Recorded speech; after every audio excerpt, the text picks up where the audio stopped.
Bonjour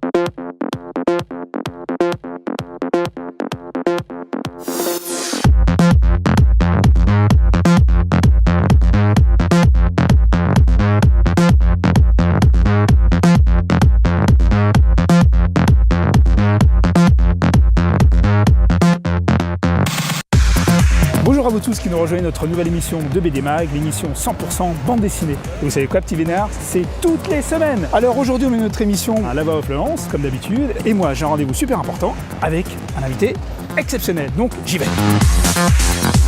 Salut Filaire. Au programme cette semaine, tu retrouves Zep au Salon du Livre à l'occasion de la sortie de Carnet Intime, un recueil d'illustrations poétiques et personnelles qui révèle une autre facette du dessinateur de Titeuf.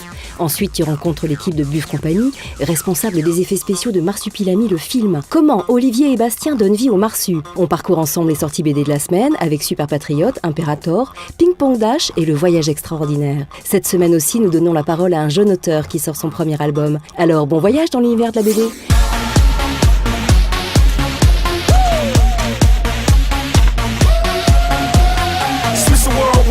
Et voilà, me voici enfin arrivé sur le Salon du Livre de Paris où nous attend Zep.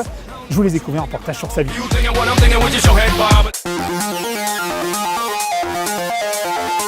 Zep, de son vrai nom Philippe Chapuis, est un dessinateur suisse qui a débuté en créant un fanzine intitulé Zep. On doit son pseudonyme en hommage à Led Zeppelin, qui est son groupe préféré.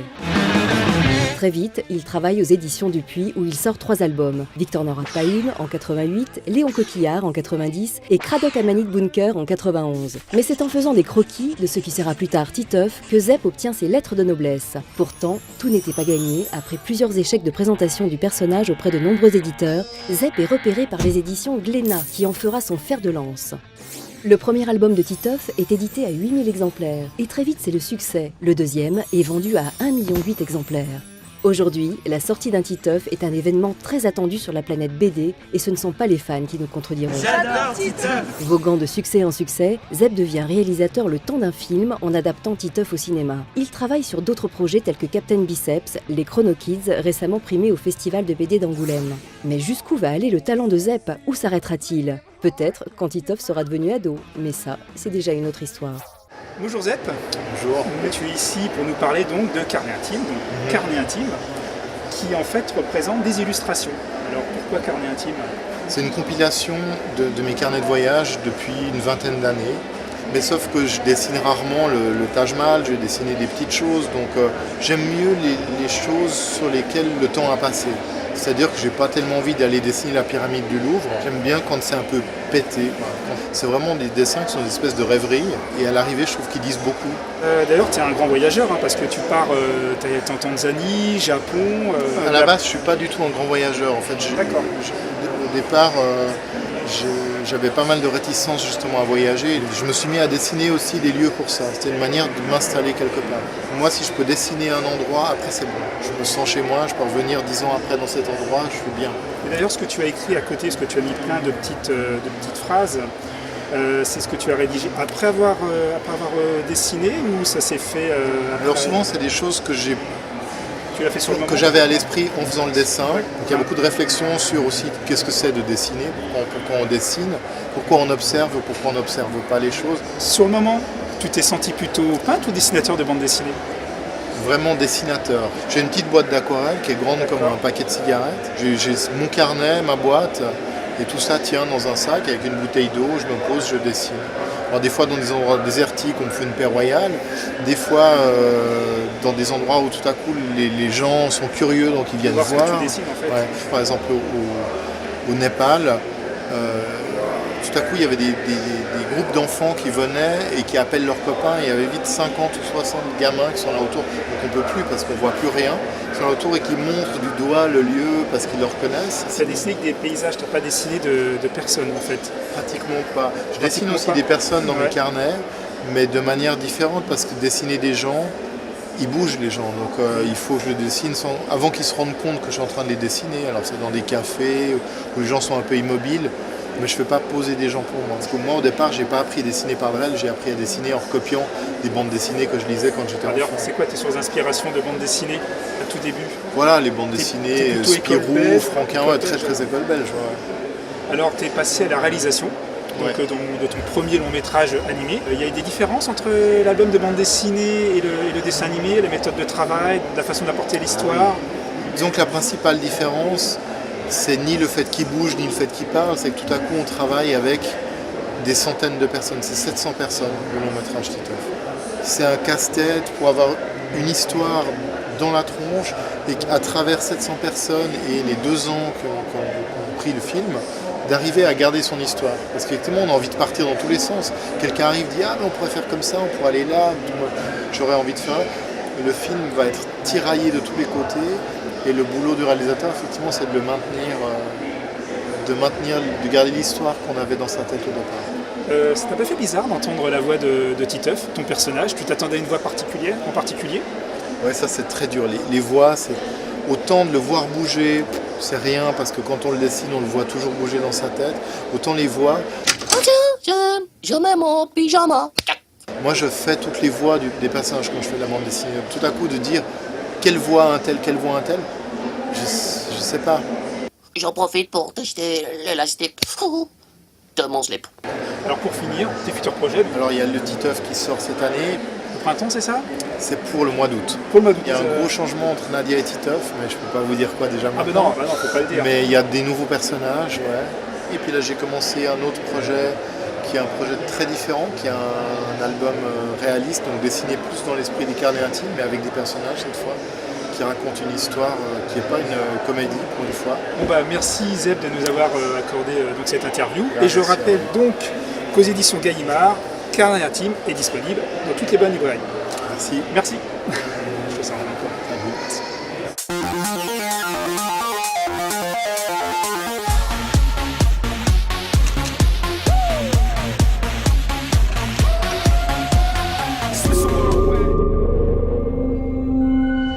Écoute, bienvenue chez Buff Company. Eh ben merci. Allez, viens, je vais te présenter tout ça. Vas-y, je t'en prie. Écoute, le Marsupilami, c'est 1 an et demi pour nous, concrètement, de travail. Et à partir du moment où le Marsupilami est devenu quelque chose, un projet concret, on a notre département de design qui s'est lancé dans la recherche et dans les études et dans les dessins. On a fait des centaines de dessins, des centaines de croquis de ce que pourrait être le Marsupilami, en partant d'un animal ultra réaliste à finalement des ajustements pour y retrouver un peu l'esprit de Franquin, mais vraiment le dessin de Franquin. Tu peux nous montrer quelques images? Oui, bien sûr. Un petit peu. Donc voilà, là je te montre un plan où on peut voir le Marsupilami. Donc on y retrouve tout le travail sur les poils, la mise en lumière du marsu. On respecte la lumière qu'il y avait à ce moment-là sur le tournage. Donc on a pris en information et puis on a essayé de reproduire de manière fidèle sur le Marsupilami. C'est toi qui t'es occupé du développement du personnage du 2D jusqu'à la 3D? Ah non, pour ça je vais te faire rencontrer Bastien. D'accord? Enchanté Bastien. Bonjour. Tu vas nous expliquer tout ça. Explique-nous un petit peu ton travail pour le Marsupilami, l'étape du 2D jusqu'à la 3D. Notre boulot, c'était au tout début. On avait Alain qui venait donc avec son objectif de faire un Marsupilami en 3D, donc intégrer un personnage dans un film en prise du réel, avec comme référence tout ce qu'on peut connaître du Marsupilami, que ce soit celui de Franquin ou de Baptême. Autant un dessin animé traditionnel, on peut conserver le design de Franquin et l'animer, ça c'est facile, mais autant un film en prise de vue réelle, c'est compliqué. Quels plans, par exemple, tu peux nous montrer qui ont été retenus de la BD et après mis dans le film? Souvent, Alain, donc déjà c'est un grand fan du Marsupilami, particulièrement du dessin de Franquin. Il avait en tête des images de vignettes, des vignettes de BD. Alors est-ce que c'est cette vignette qui lui a plu, il voulait absolument la mettre dans le film, donc il a essayé de trouver un arrangement pour la mettre, ou est-ce que dans le film, à un moment, il s'est dit tiens, là il raconte ça, je me souviens d'une vignette de BD, donc ça peut aller dans les deux sens. Mais il y a des plans, notamment quand il est avec le caporal et qui se fait ziter, où à un moment il se prend des décharges, et le Marsupilami, ça c'était je crois que c'est dans Zorglub, où le Marsupilami se fait taser, et en fait tout d'un coup on découvre qu'il est mort de rire dès qu'il se prend une décharge électrique. Et il y a des posings, des dessins qui sont très forts de Franquin. Cette séquence, elle vient de la BD aussi, ça a dû le marquer. Et il nous a dit, voilà, dans tel plan, je veux tel posing.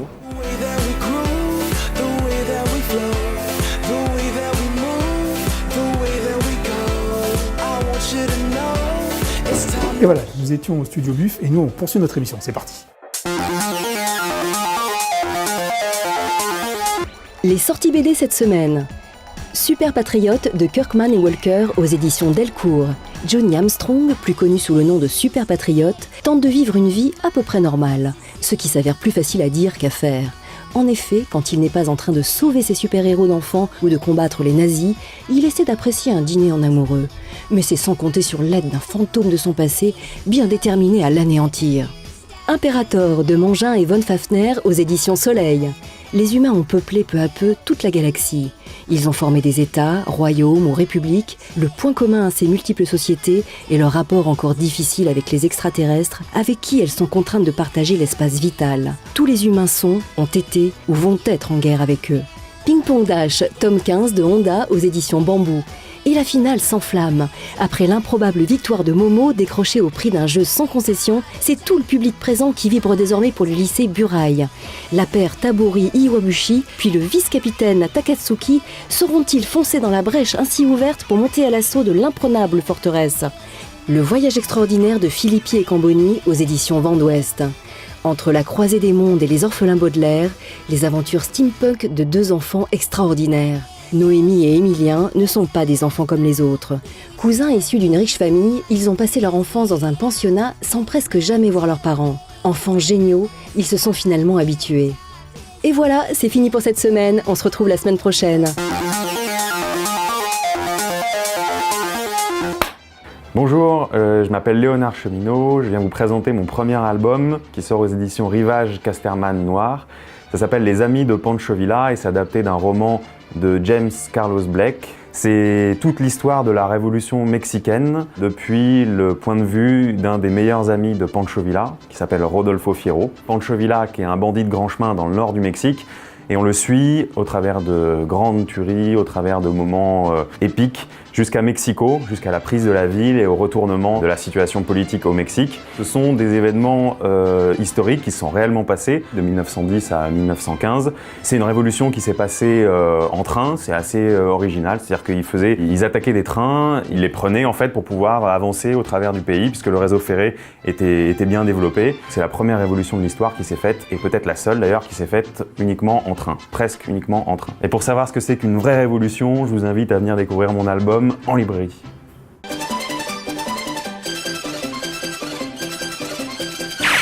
Et voilà, BD Mag c'est fini pour aujourd'hui, j'espère que ça vous a plu. Alors ne manquez pas l'expo des dessins de Tim Burton qui se tient à la Cinémathèque de Paris, et ce jusqu'au 5 août. Et surtout, venez sur le site de BD Mag découvrir la version intégrale de notre émission. Voilà, bon, notre émission c'est fini pour aujourd'hui, je vous dis à la prochaine. Hop là! Ciao!